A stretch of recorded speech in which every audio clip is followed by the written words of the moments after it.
Good morning, everyone, or good afternoon, wherever you are.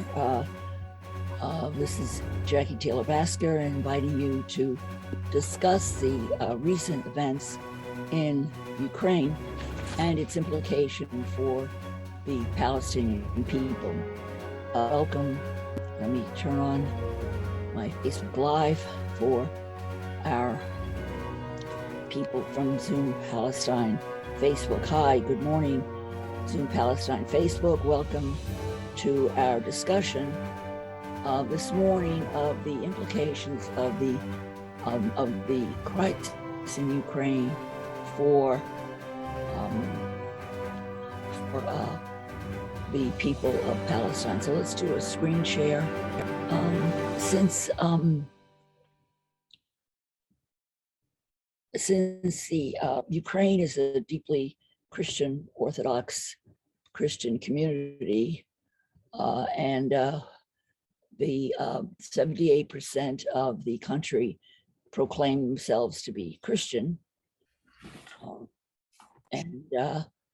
Hi, Frank. Hi. Welcome.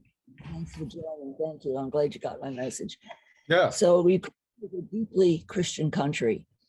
78% of the population of Ukraine, the highest in Europe, have proclaimed themselves to be Christian, and they're Orthodox. So they are unified to the Orthodox Christians in Palestine. Palestine's Christians are mostly Orthodox Christians. So there's a close connection between the Ukrainian Christians and the Palestinian Christians, particularly in the Church of the Holy Sepulchre. Welcome, Bruce. Welcome, Medina. Thank you for coming to our program for this very important issue. So, Bruce, you will appreciate this. I'm going to play some Orthodox chants from Jerusalem, from the Church of the Holy Sepulchre, to point out the connections that Palestinians have. So here are these chants from Jerusalem. Here are the streets of Jerusalem for us. And we're at the Church of the Holy Sepulchre.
Meet in Palestine, in Jerusalem, every year.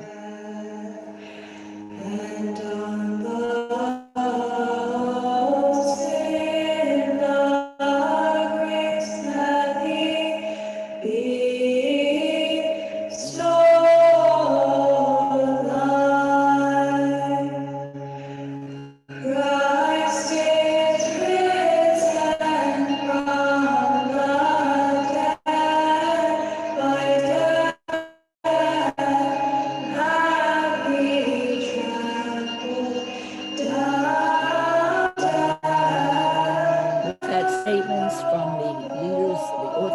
leaders in Jerusalem, in Ukraine, to their Orthodox brethren in Russia to cease this war.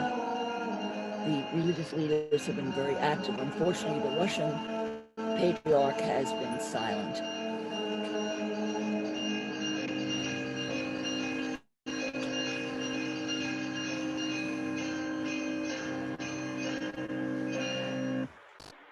So we know that there are many important connections between Palestine and Ukraine, but the facts are hard to come by. So I'm always a person who enjoys finding the facts and finding facts that are contrary. So I'm going to present a bunch of different facts, contradictory facts. And hopefully when you put the contradictory facts in the mix, you can come up with actually what's going on. And one of the interesting things is somebody posted on Facebook, I think first was in Portuguese, and here's a fact check that they posted a photo that shows an airstrike of the Gaza Strip, not an airstrike in Ukraine. So one can, so we have a question of a problem with even the photographs that are being shown. And see if I can find the photo. Well, it's not showing us a photo, but was that a deliberate piece of misleading propaganda, or was that an ironic comment on how what's going on in Ukraine is what has been going on in Palestine for years? So this is a question that we can ask ourselves. Why did somebody post a picture of Gaza, presenting it as a picture of Ukraine, of what was going on in Ukraine? I think it was an ironic statement. And the Electronic Intifada had a very strong article. I don't agree with it totally, but he says that the Ukraine crisis highlights the West's hypocrisy over Israeli land theft. And thank you. On Facebook, we have several people, Latu Khan and Javad Ali, watching, and thank you for joining us on Facebook. So here's a picture of the veterans of an extreme right group in Ukraine's National Guard who are called neo-Nazis. And the Electronic Intifada talks about the problem that the day after Moscow recognized the independence of Donetsk and Luhansk from Ukraine, the European Union came out against this Russian aggression, and they put Russian aggression in quotes. And the measure also talks about the measures of sanctions hitting banks, etc. And these sanctions supposedly flow from the EU's deep respect for international law, as well as the sovereign and territorial integrity of Ukraine.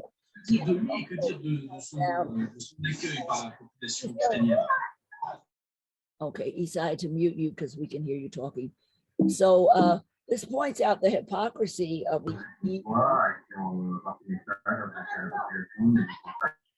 EU getting upset at Russia, whereas they have ignored Israel's continual violation of international law. Frank, this is something I'm sure that you have observed and been thinking about since you were vital in writing that brief on the violation of international law on the war in Gaza.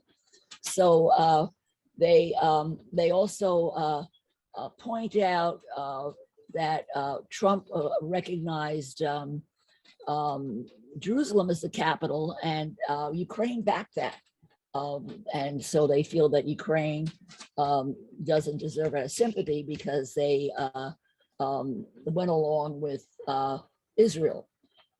Now, one of the things that may be behind why Ukraine was sympathetic to Israel is this, that they need weapons, and they were trying to get the Israelis to sell them weapons, and the Israelis did not sell them weapons or equipment. Why? Anybody have a guess why the Israelis did not sell weapons or equipment to Ukraine, although they could have made a lot of money, because they were afraid of pissing off Russia. They were afraid of antagonizing Russia. So Israel refused to do business with Ukraine. Also because of the situation in Syria. Israel was involved with confronting Russia in Syria, and it didn't want to, and the Golan Heights, and it didn't want that thing to go any further. And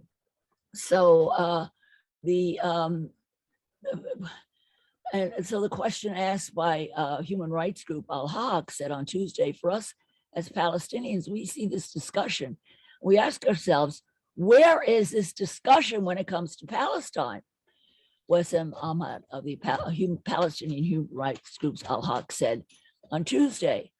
And he observed the occupation of Palestinian territory has been going on for a much longer time, and that the persistent lack of action in response to Israel's violation of Palestinian rights and international law undermines the credibility of rule of law being something that applies across the board. And the other great irony that I immediately pointed out on Facebook, on my little post on Facebook, remember all the laws that have been passed against BDS in various states, nation, in the federal government, and in France and UK and all these places that are banning BDS.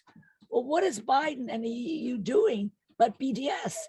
They're putting sanctions on Russia, boycotting, divesting, putting sanctions on Russia. So the governments now are doing exactly what they enacted all these laws to stop, that BDS is illegal. Oh, well, it's illegal if it's for the Palestinian cause, if it's illegal if it's against Israel, but it's okay if it's against Russia. Go figure. So I'm waiting for somebody to put this in a challenge, an illegal challenge, because if Biden can put sanctions on Russia, why can't individual citizens decide to boycott Russia? So it's to boycott Israel, rather. So there's an enormous hypocrisy in this whole situation. And here's another thing that is brought up to support Putin's claims that he's fighting a government that's run by neo-Nazis and drug addicts. You know, I think Putin's gone totally out of his mind. But anyhow, so the government of Ukraine supposedly is run by neo-Nazis. Well, its leader is part Jewish. There is a Ukrainian prime minister who attended a neo-Nazi, a concert for veterans that was sponsored by a group with ties to neo-Nazis, not a neo-Nazi itself. So there was an article about the hypocrisy of where people would the neo-Nazis and the government. Well, the United States, and so they're calling Ukraine a neo-Nazi state. We have many neo-Nazis in our government. We have Marjorie Taylor Greene, we have Gatsby, a whole bunch of congressmen and senators who have supported. I'm going to ask somebody to mute themselves because I can hear somebody talk. Please. Don't want to. Oh, yeah. Francis, could you mute yourself, please? I'm just asking. We can hear you. Just communicating. I'm going to mute Francis. Okay.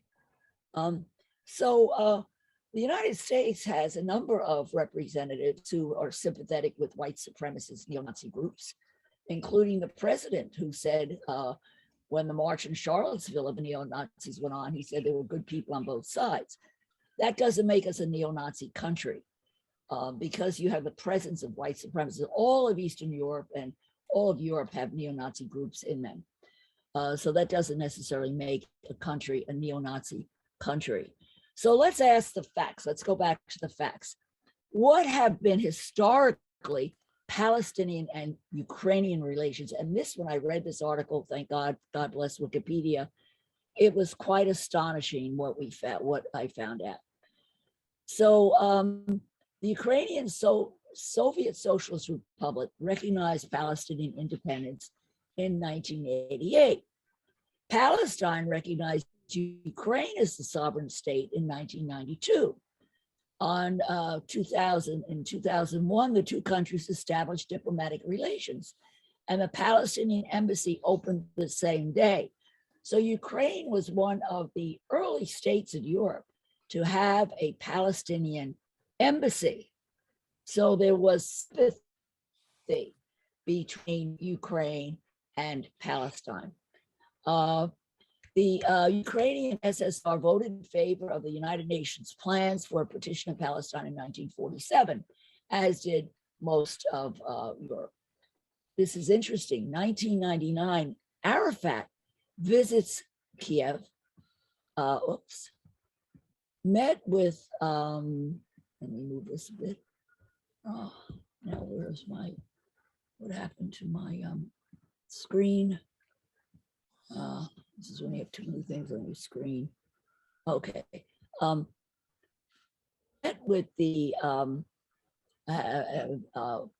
President Yushchenko in November 2007. An agreement was reached with President Mahmoud Abbas to open a Ukrainian mission to the PNA, so that Ukraine backed the Palestinians to have a Ukrainian mission to the PNA. Now, the Palestinian ambassador to Ukraine, Mohammed Qassem al-Assad, said of the Palestinian approach to the conflict in eastern Ukraine, quote, "We support the territorial integrity of Ukraine, and we believe that Donbass is, and will be part of the Ukraine."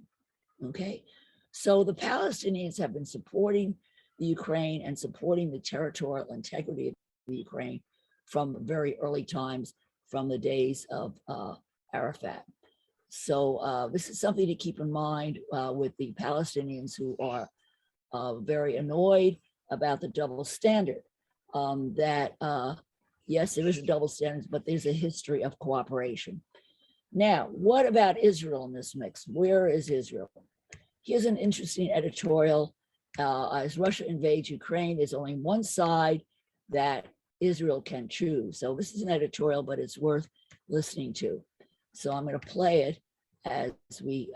Ukraine, there is only one side Israel can choose.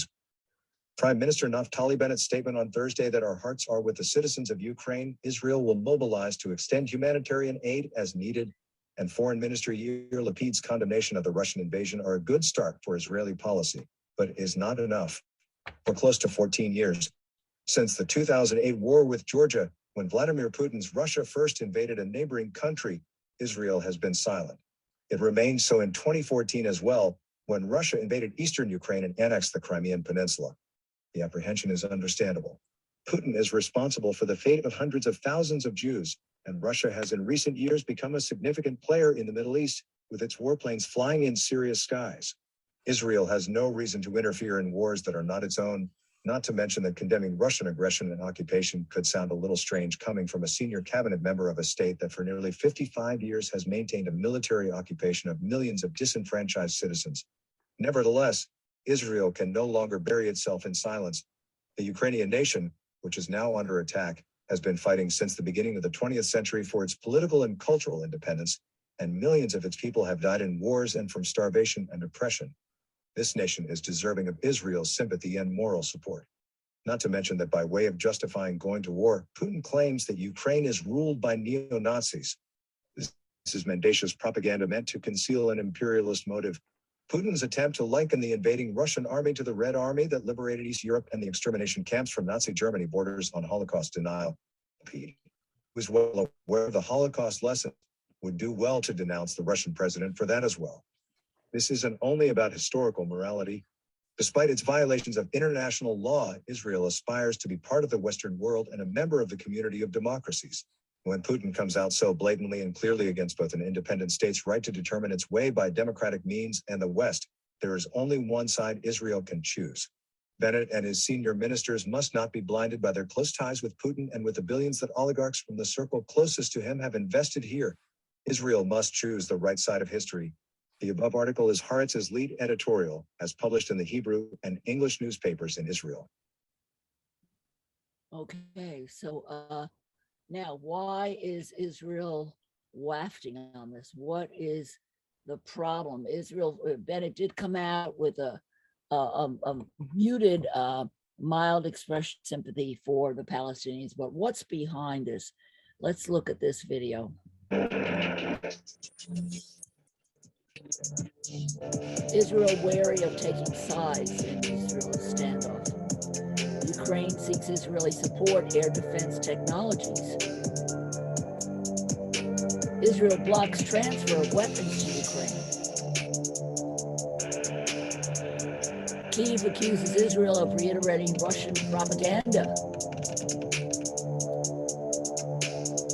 As tensions mount between Russia and Ukraine, Israel has been cautiously watching the crisis unfold.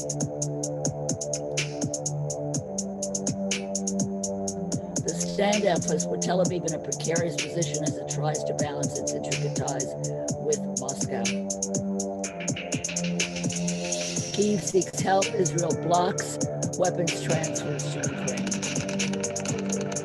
As Russia amasses troops on the Ukrainian border, raising fears of invasion, Ukraine has turned to Israel. Ukraine has sought greater cooperation and with air defense technology amid fears of invasion. Kyiv welcomed Israeli efforts to play a diplomatic role between Ukraine and Russia.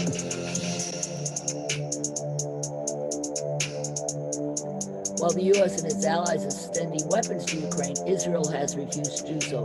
Neftali did call Putin, though, a few days ago. Israel, U.S. ally, has reportedly barred Baltic nations like Estonia, Latvia, and Lithuania from transferring its weapons. Experts say the move is driven by Israel's need to balance its relations with Russia. Israel's in a bind over the Ukrainian crisis. The standoff between Russia and Ukraine has put Israel in a bind.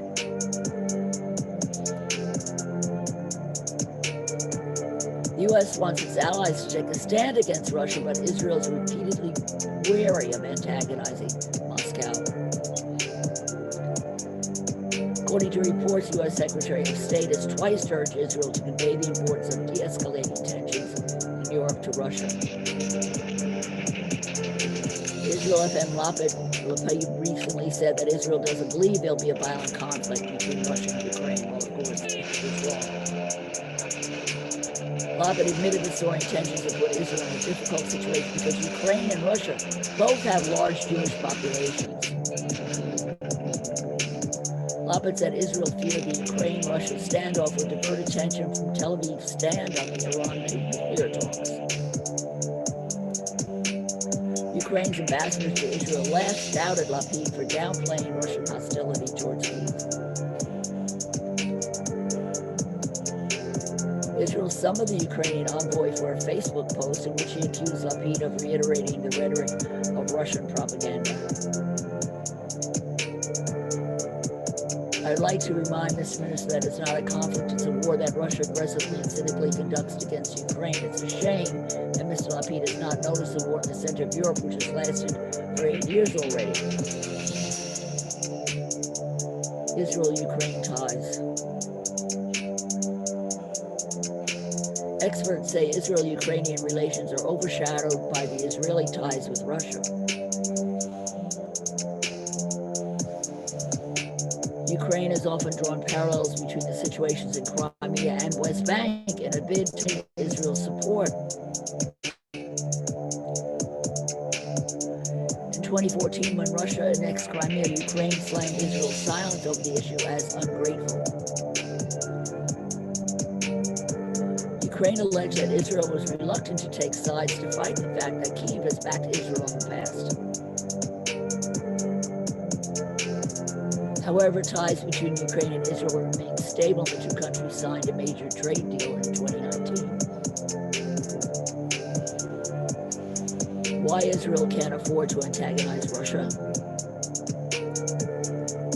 Tensions have been mounting between Israel and Russia in recent years over Syria.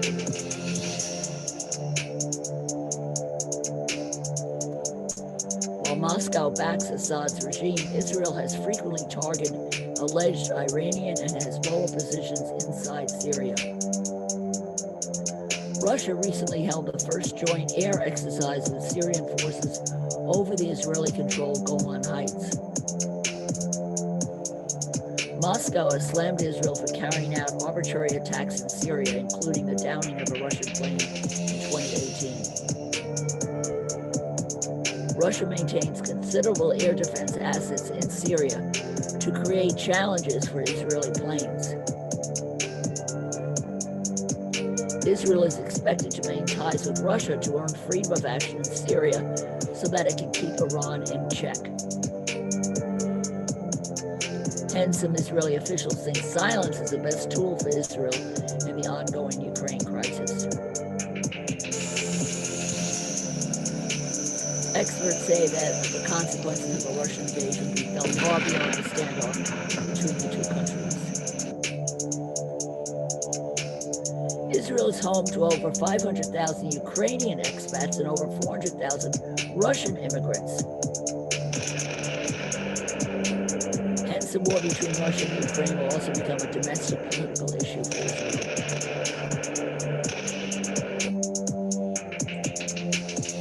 Experts say continued friction between China and the U.S. and Russia and the U.S. can create more difficulties for Israel. Okay.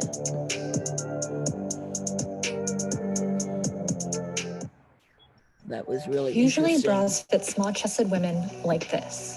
Try to get rid of the bra ad. Okay, so I think that we are in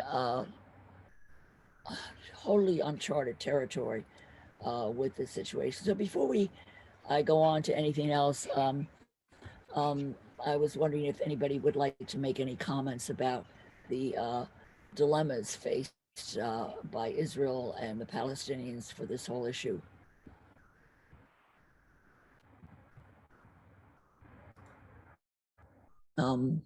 Frank, what do you think? What are you thinking? Well, beyond the dilemma, just in general terms, any world crisis, Israel rejoices in a way, because now we're focusing our attention on the invasion of the Ukraine and not on its atrocities against the Palestinians. That's just a general statement. But the crisis, it's very, when it comes to Israel's relationship with Russia and the Ukraine, it's extremely complicated and delicate with respect to their own domestic issues, for sure. And then condemning Russia, which is, the intention is to occupy, transfer population, which has happened in the Crimea already and violated the same international laws that Israel has historically done with respect to Palestinians, becomes an issue as well. So I think, though, hearing from the electronic intifada, kind of not really favoring the invasion, but not really condemning it, because calling the US being a hypocrite, it needs to focus on the real issue. There's a country that wants to occupy another, using all the pretexts of the collaborators with Russia in the Ukrainian regions, and it has imperialist endeavors.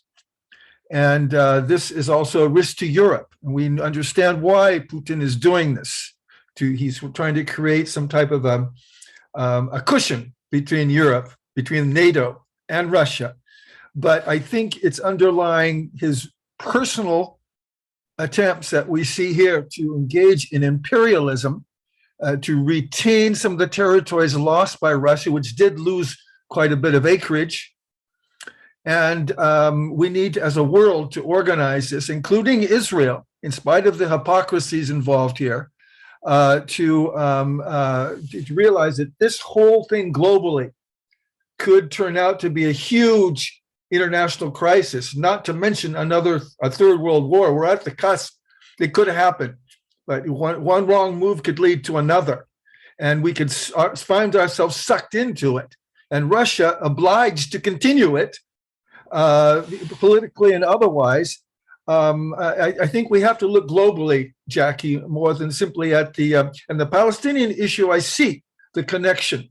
And I didn't realize all this information. I appreciate you giving this information.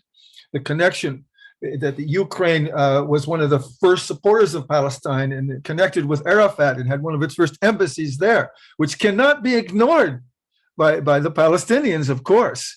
But in any case, I think to answer the question, not really knowing what the answers are, it's very complicated. But if we think globally, that we all need to come together here. Despite the accusation of hypocrisy by the electronic intifada and all this stuff that kind of not condemning the invasion because they have proxy to the US condemning it because the United States is an occupier and is an accomplice to occupiers, for sure. We need to get beyond this dialectic and get to the real danger to world peace. And hopefully we can do that today during this meeting that you set up. Well, I agree with you, Frank. I think because the United States and the EU have many shadows in their past, and NATO, et cetera, that still doesn't justify the killing of thousands of Ukrainians. I just saw the numbers this morning. They're growing higher, and actually 3 or 4 children were actually killed. So Russia is doing exactly what they did in Syria. They're targeting civilians, and Putin made the comment yesterday that the Ukrainians had moved some of their weapons into some apartment buildings, and that justified them bombing these apartment buildings. And that's exactly the justification they used, bombing the mosques and schools and hospitals in Syria and in Gaza.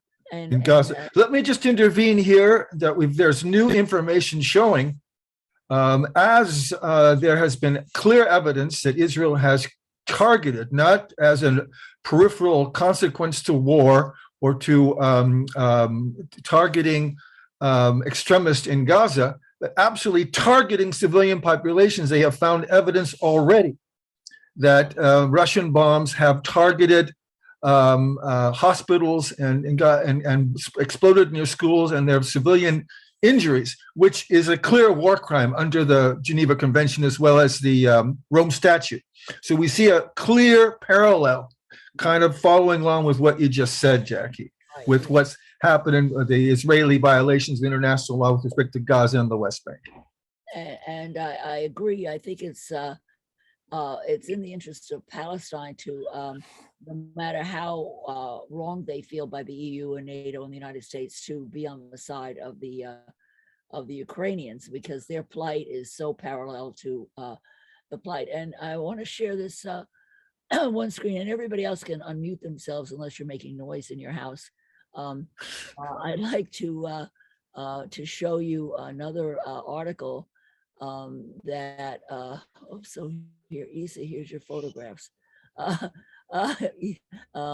me here's our raw ad. Let's try to get rid of that.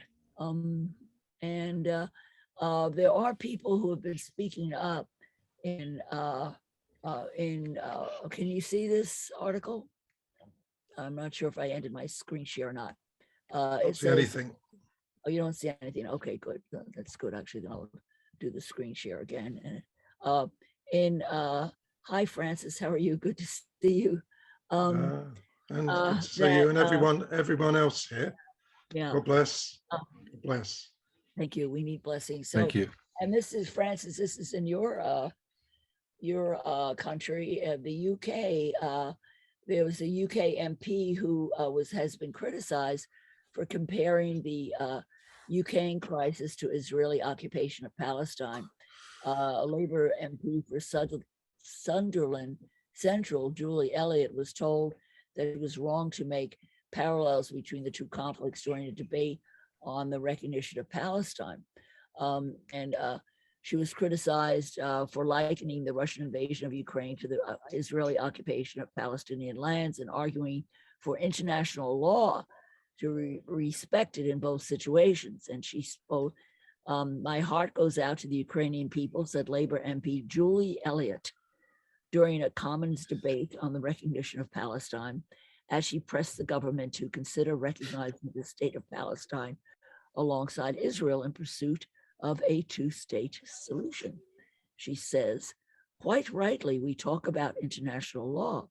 In fact, I listened to the minister, Amanda Milling, only a few minutes ago on the vital importance of the sovereignty of states. Yet, when Palestinians hear that, how must they feel? They have endured 54 years of occupation, which in itself is an aggression. And then she was banned and demonized for this. And here's another article in, I think, the Daily Mail, where she told she was historically wrong, factually wrong, and morally wrong to make comparisons with the invasion of Ukraine and the solution in Israel and Palestine. So it's interesting to see that, yeah, it is the Daily Mail, that people are speaking out about this situation and are making these important parallels to Palestine. And could I just add here, Jackie, that the International Court, Criminal Court prosecutor has said that he's following the crisis, and Russia could have already committed war crimes, or at least following this crisis, and seems interested in investigating it, possible war crimes committed. But we are waiting, as you know, for a decision by the International Criminal Court, which had rendered just jurisdiction over the Israeli-Palestinian conflict, over the Palestinian territories now. And we're waiting for summons to appear to continue the investigation of Israeli atrocities, as we know, illegal international illegalities with respect to the Palestinians. So I'm thinking, now is the prosecutor sharing the same type of relief that Israelis are by saying, look, the people are pressuring me less to pursue Israel. I'm going to be distracted with respect to Russia. It's not really a distraction if there are war crimes. Apparently, there's evidence to show war crimes have been committed against the Ukrainians. But on the other hand, it's just a relief for the prosecutor thinking, now the pressure's off me to continue my pursuit. The new prosecutor against Israel, as the procedure now is, summons to appear, and if they don't appear, whether it be Netanyahu or Lieberman before the ICC in The Hague, then it would be arrest warrants. This has all been frozen, and this should have already happened the beginning of September, October, and it's still not happening. And so now we're focusing on the Ukraine and Russia. Is this a convenient distraction and allows the prosecutor to kind of say, well, I'm now busy with a more urgent issue, as opposed to focusing on something that's a very important issue now with respect to the Palestinians and the Israelis. We need a decision here, because the Israelis continue with impunity, knowing that, well, no, nothing's happening against us. And now we're focusing on the Ukraine, the ICC. This is part of the thing that's bothering me and worrying me a bit. Frank, what pressure can be applied to the ICC? Well, Al-Haq has sent, this is a good question. I'm going to be in touch with Al-Haq soon, because we've both sent our complaints. We were both very active in helping other lawyers, sending their complaints and having an initial victory of the ICC declaring jurisdiction, as you probably all know that. But to exercise pressure is a delicate issue. What can we do now? I know Norman Finkelstein wrote that book when the initial prosecutor, the previous prosecutor, was not acting with respect to some of the, like for instance, the boat that was governed by the Turks, and it was invaded by the boat that was occupied by the Israeli forces, and then there were fatalities. That was stymied, and the accusation was the prosecutor was playing politics with Israel. And then Finkelstein came out with a book, said that they're whitewashing Israelis' atrocities. I think that might have had some pressure. What can we do? I don't know, and that's why I'm in touch with Al-Haq now. What can we do now to pressure the ICC to get on with it? To get moving on this. I don't know what we can specifically do, and we're working on it. I need to interject now. Please. I'm really, really happy for the information, but I want to just touch ground with everyone.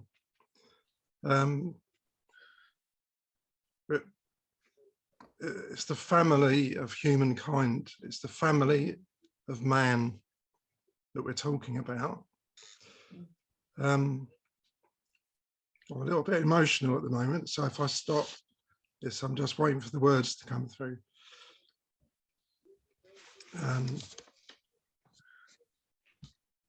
Yeah, so just think of family, just get this, let's just touch ground. We all have our own families that we've grown up in. Now, I've recently become really aware of something, just the phrase that is the ground of trouble. And it's, oh, my battery's running low, what a pain. I might have to change rooms, but never mind. The family secret.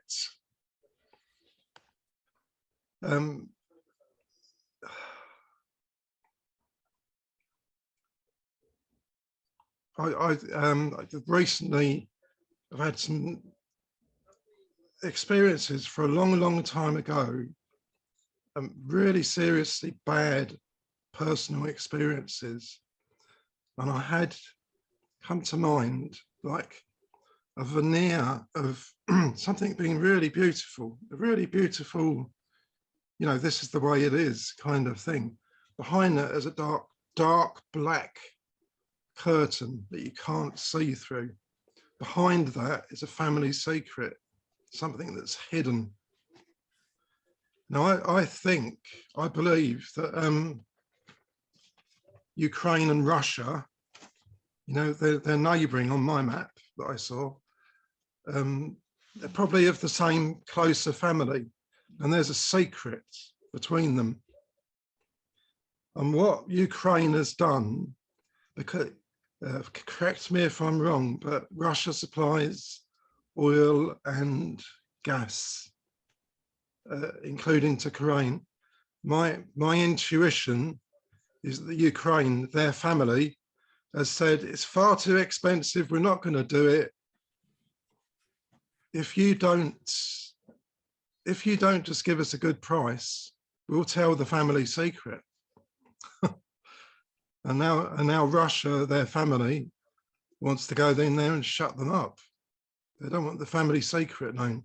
I don't know what it is. But next, not a very good picture. I've just been sketching it. Three hearts. One is, this is Christ, Jesus's heart. This is Mother Mary's heart. This is heart of the world. Heart of the world, all creation. It's actually all one heart. And you talk about force. How can we force people? No. Mother Mary is part of it all. The Holy Spirit is part of it all. We ask her to do it. Apparently in the Second World War, there were rosary prayers done and it prevented a war taking place. I actually believe that's true. That's all I wanted to say, really. It's been queuing up for a few weeks. Didn't know it was going to come out here. But thank you. Over to you. Thank you, Francis. You know, I think that we know that the Russians and the Ukrainians are brothers and sisters. That's for sure.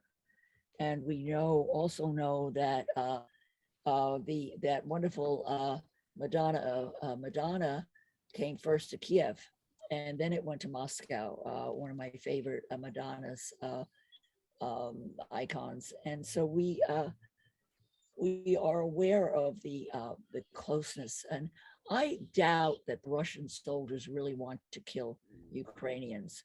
Yeah. And all of the young Russians now, you read about this, the tennis champ, the Russian tennis champ, who wrote on the lens of the camera, "No, no war, no war." At the after he finished the match, and the tradition is to write something on the lens of a message to the world on the lens of the screen after you've won this tennis championship. And the young Russian man wrote "No war," and all of the protests that have been going on in Russia have been amazing because they're all getting arrested and challenged. So we have a situation in Russia where it seems that the Russian people do not want this war. And Pope Francis, I don't know if you know what Pope Francis did. I think it was the day before yesterday, I think on Thursday, he actually left the Vatican, totally breaking Vatican protocol, and went to the Russian embassy to ask for peace. And March 2nd, I think this Wednesday, has been declared a day of prayer and fasting for the people in Ukraine. And it's certainly a horrific situation. I don't think either the Ukrainians or the Russian young soldiers want to be killing each other. But this is the problem. A lot of the Russian army are conscripts, and that's probably why it's not going so well for Russia, because they don't have their heart in it. They don't have their heart in it. And there are many, many Russian soldiers losing their lives, which is just tragic for humanity. And really, we have to reach deeper into our souls and pray for peace. And I think there were thousands of children meditating in the East and Tibet and for peace. So we have to send our spiritual vibrations, but there's also practical things that we need to be doing as well. And that's what we have to try to figure out. Well, I wanted to share something else with you, which is the Economist's very good analysis of the situation of this situation with Israel and Ukraine. And they wrote that what is the impact on the Palestinians of the situation? They wrote, any impact on the Palestinians will require a coherent Palestinian leadership with correct alliances and a clear vision through which it can determine its options and seize opportunities in a manner that serves the national cause of the Palestinian people, and without relying on just one opinion. This is not going to be easy because Palestinian leadership is very divided. So we just pray that they can unify themselves enough to take advantage of this Ukrainian situation to remind the world about their occupation. The Economist goes on to say, this was written before the war broke out. They say a major or limited war will have an indirect impact on the Palestinians as it is likely to weaken Israel's position, especially in Syria and its confrontation with resistance groups and Iran. So this has vast implications. This is because Israel will be forced to stand with the US against Russia, which will have a negative impact on Tel Aviv's relationship with Moscow. And Naftali Bennett did come out in support of Ukraine, very quiet, mild support yesterday. The result may be support for the resistance forces in the region. The leadership of the Palestinian Authority is unlikely to be able to take advantage of this due to its own weakness and reluctance. And Frank, you know about that very well, about the PA. And they continue a broad strategic understanding within the very near future between Russia and America, which is possible but unlikely, will probably not affect the Palestinian issue unless it leads to a further US pullback from the region and more Russian intervention. The most likely scenario, I believe, is that an understanding is reached that allows for the de-escalation and leads to strategic dialogue between the Russians, the Americans, and Europe on the main counterpoint issues.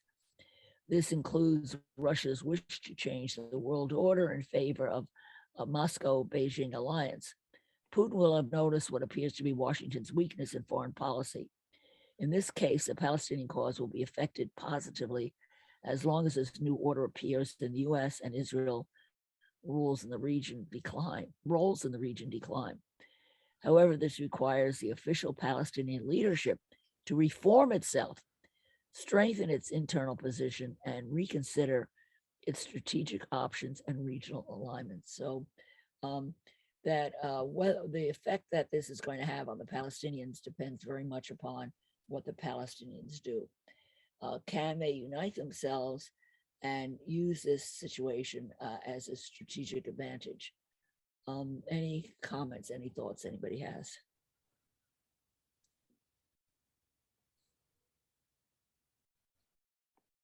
Well, I just briefly, the Palestinians really need the assistance of a very strong world power, and it has not the assistance. If this thing works out, if there is, like you say, a possible compromise between Russia and the Ukraine and the United States and Israel, and the US and Israeli influence lessen in the area, and Russians' influence is enhanced, maybe I'm playing a bit of the devil's advocate, but if this is possible, there is a compromise, and there's for all people concerned, the conflict, especially as Mr. Francis has said, we have a humanitarian problem here and a faith issue as well. Maybe it is to the inures to the benefit of the Palestinians to be able to connect and hook up with the Russians. And the Russians have sometimes displayed empathy for the Palestinian cause. Of course, they're maybe looking to temper the American influence, but then you've also have the Israeli connection with Russia to be involved with. If there's such influence is lessened anyway between in the Middle East, in particular, with respect to United States and Israel's political and diplomatic impact in the region, and Russia's is enhanced, it might inure to the benefit of the Palestinians to connect with the Russians and have a real sponsor, so to speak, if it's going to have any type of hope for a two-state solution, any type of basic freedoms. It needs a powerful leader as an ally, again, which it doesn't have. Yeah, I think, well, the question is, when you're talking about connecting up with Russia, who's going to be in charge of Russia? I think Putin is, this war, many people predict is going to be ending his regime, that the Russian people are not going to be happy with the sanctions, the impact of the sanctions. The oligarchs are definitely not going to be happy with the impact of the sanctions. And one of the oligarchs' daughters, one of the primary supporters of Putin, posted on Facebook, "No war," with Ukraine, which was made to be taken down. But people speculate that may be because the oligarchs' families are also under sanctions now, so that their children that had plenty of money to spend in Paris and London or wherever they were are now finding them the ATM machine they can't get their money. So the Putin may not survive this Ukrainian, when all the body bags of 3,000 Russian soldiers start going back to Russia. One wonders when is this going to be taken out? And if you remember the history of the Roman emperors, that Caligula, Commodus, all of them were all killed by the Praetorian guards. That ended their reigns. So and Russia specializes in poison. So we'll see if Putin survives this escapade, because even if he wins, he's losing. He certainly lost world sympathy. But if Putin is replaced with a democratic Russian regime, then certainly I think the Palestinians have a very good friend in Putin. But Putin has never been a friend to Arabs and to Muslims. Look at Czech. He considers Muslims basically terrorists, and I don't know how sincere his advocacy of Palestine would be. The only reason he would back Palestine is to annoy the United States. Well, yeah, I think that to piggyback on what you're saying, it would be kind of like a game of chess here, a power game.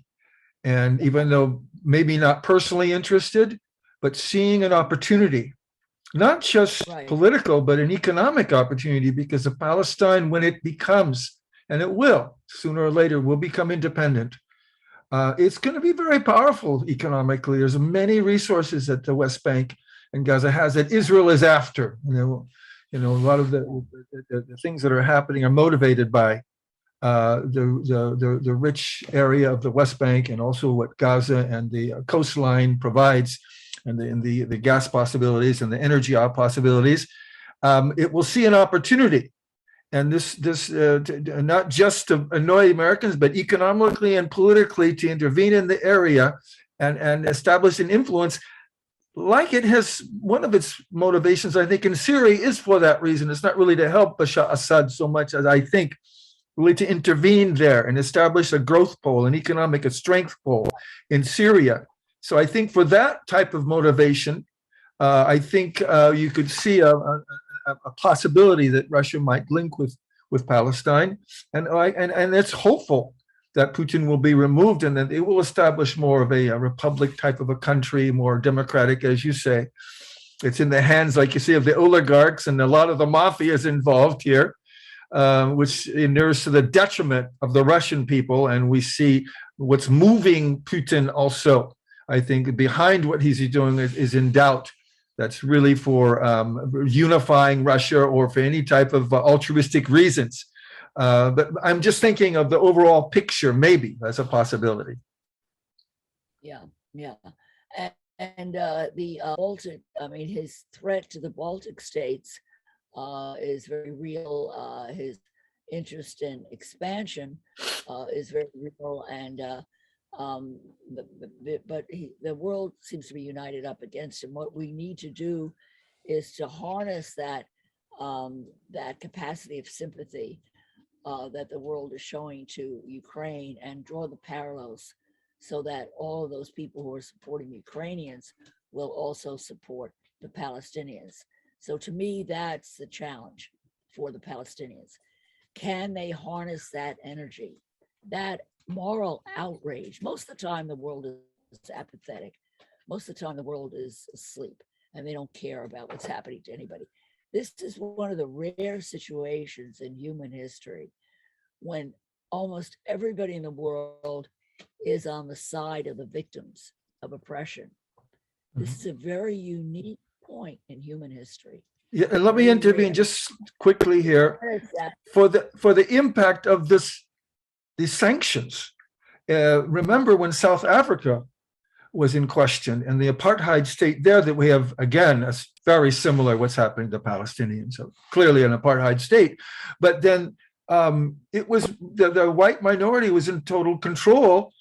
Then the United States got involved in the boycott, and it survived another year after that. And with the sanctions and the boycott coming from the United States, if we can see what's happening today, if the United States could generate, and it is generating much more powerful support for the boycott, but sanctions by the US government, it would be very quick for Israel to have to realize it's going to have to pull back, and it's going to have to recognize the Palestinian rights and their territorial rights and their happiness as a country. It would be in short order. We could see this might in itself help the world to understand that we can erase some of these atrocities, especially committed by Israel, very quickly with these powerful sanctions coming from powerful entities in a quick order, and readjust the humanitarian disaster that's happening in Palestine, in the West Bank and Gaza, and we can see the parallel with the Ukraine. Yeah, so I think that it's up to everybody to do whatever we can, write letters, phone calls, posts on Facebook, and keep pointing out these parallels. Keep pointing out these parallels. And I'm going to keep digging information. I'll be sending it out to everybody because we need to have the facts. I started out this program and saying, what are really the facts in this situation? And so we have to keep digging. Frank, I just read, unfortunately, that France just banned 2 pro-Palestinian groups in France this week.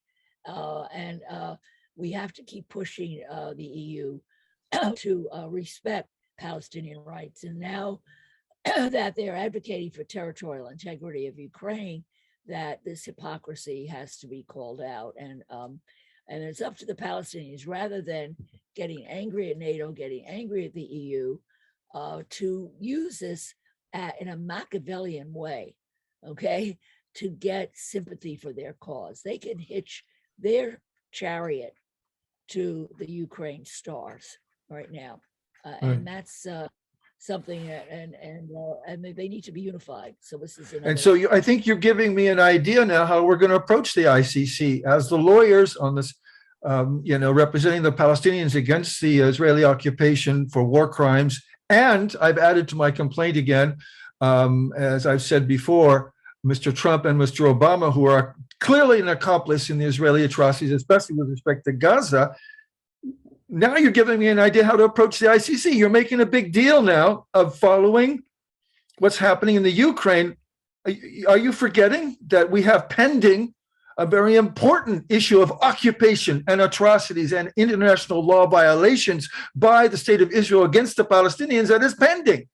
So I think you're giving us ideas now how to, like you say, piggyback onto this, and then Palestinians in solidarity with the Ukrainian, not just forgetting the Ukrainians, but working together. Exactly. and enlightening the world, and not just talking the talk, walking the talk. By through legal actions, through conferences, protests, and everything worldwide. I think you're right. You're giving me ideas. I appreciate it. Joint action. We have to have joint actions, and use this. And it's my Italian genes, it's genes that you take these situations, and nobody is pure.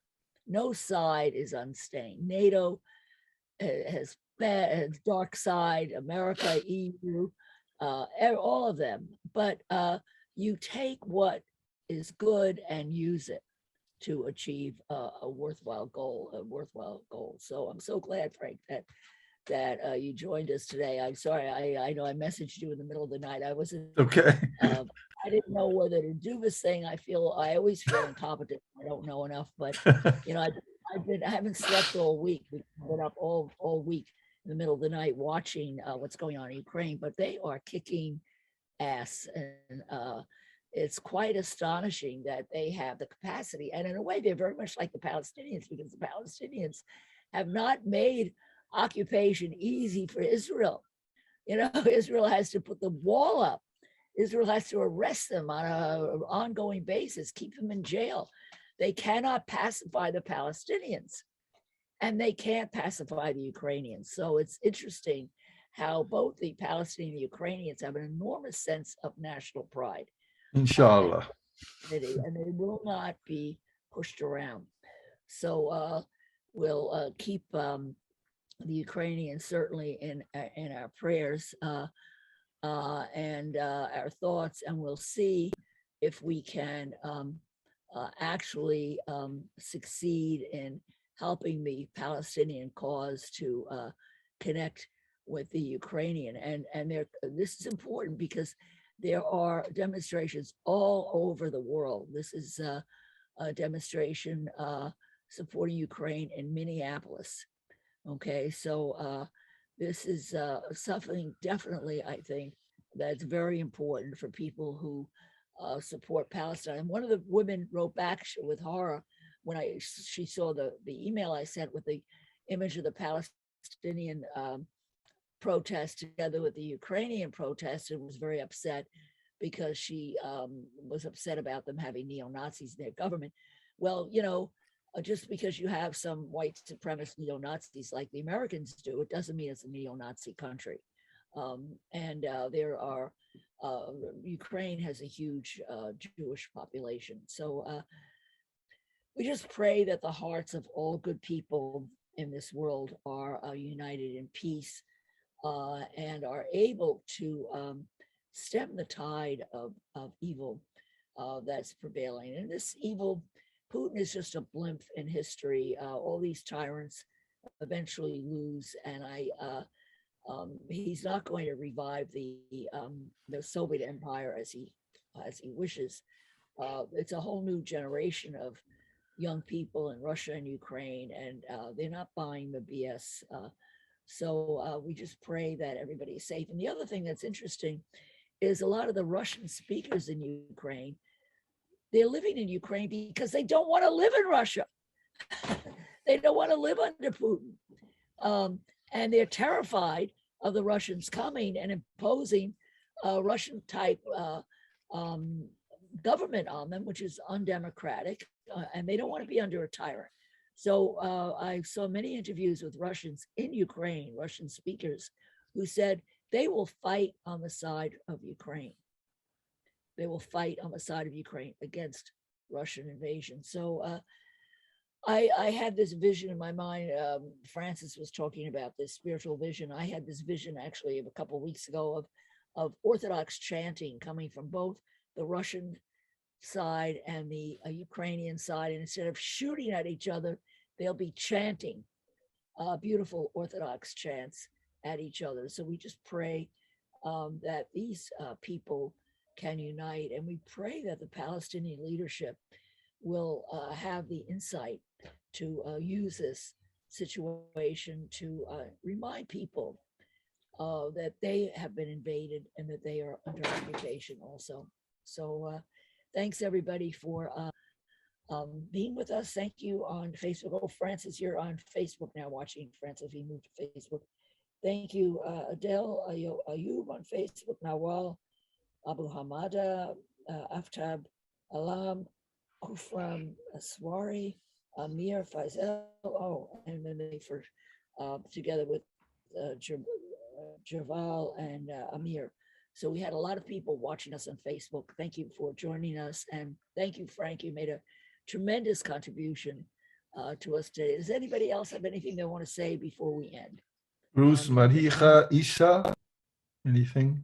Yeah, You've can I been say very something? attentive. Please, yeah, please. Yeah, hi. Thank you, Jackie. You never forget about me to email me and remind me. Thank you, Frank. You did very great contribution and enlightening us about what's happening. But in reality, the oppressor, always they have different name and different color maybe, but they're the same. The agenda is the same. It reminded me with Marx and Lenin and the Iron Fist, how, you know, Russia became USSR based on injustice. You know, my ancestor, one of the people who been genocide in the Caucasus Mountain, after we, you know, my grandfather ran away to the Middle East, and through Turkey, they came to Golan Heights. So again, after 100 years, we were pushed away by the Israeli. So even the Israeli hosting the Jewish Ukrainian and the Jewish Russian, knowing that the Russian Jewish or the Christian Jewish or the Muslim Jewish should be united because they come from one country, but we see how big differentiation and the hypocrisy, you use the good word, I think Jackie too used, these leaders are hypocrites. They could kill their own parents if they want to keep their image unbroken, unbounded to the truth. So justice has to come out. And the United Nations created based on injustice. When they gave the veto to 5 countries and looking at the rest of the world are nothing like rats and cockroach, they don't care. We have resolution 19, I think, don't remember the 74, that Israel has to go back to the border of 1948 after the occupation in 73, to the border at least to 1967. Did they? No. Did United Nations force Israel to do that? No. I mean, United Nations just a bunch of thief, and because the leaders are thief. So till those people, you know, goes, the old people like Putin age goes away and the new generation come out, because the new generation have more vision. They're open up. In my grandfather's time, they didn't know there is a border or another country in the world but Russia. They didn't know. No media, no television, nothing, right? So now with all this media using, I think people open up their eyes to the truth, and they will see who's the real wolf in this world. Unfortunately, I hope peace will restore everywhere, beyond religion. You know, religion came to unite us, not to to divide us. I hope so. Thank you so much. Thank you, Jackie. Inshallah. Thank you. Thank you so much. Yeah. Madina. Bruce, you were going to say something? Oh, you're going to leave? Okay. Isa, did you want to add anything, man? I want to thank you, Zaki, thank you, Frank, and everybody. I really appreciate. I got so much knowledge about it. I didn't have any idea about that, but now I have much. Like I hear you, I listen to you.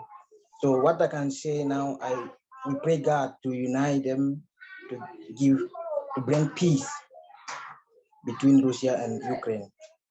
So I don't have anything to say. I thank you all. God bless you all. God bless you. Thank you. Safe. He's in Burkina Faso. He's in Burkina Faso that just had a coup, and he's planning to come here to this country. I'm working with him.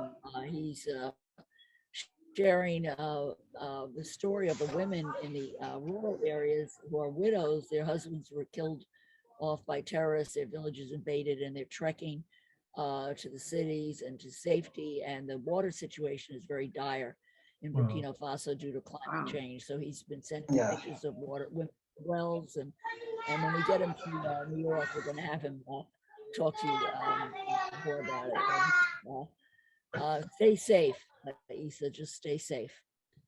Thank you. Okay. Well, thanks everybody. We'll continue to pray for peace for Palestine, and that good will win over evil. That good is stronger than evil, and give everybody in the world stamina to get through all of this and strength to help the good overcome evil. So thanks everybody. Thank you so much. Thank you. Thank you. Assalam.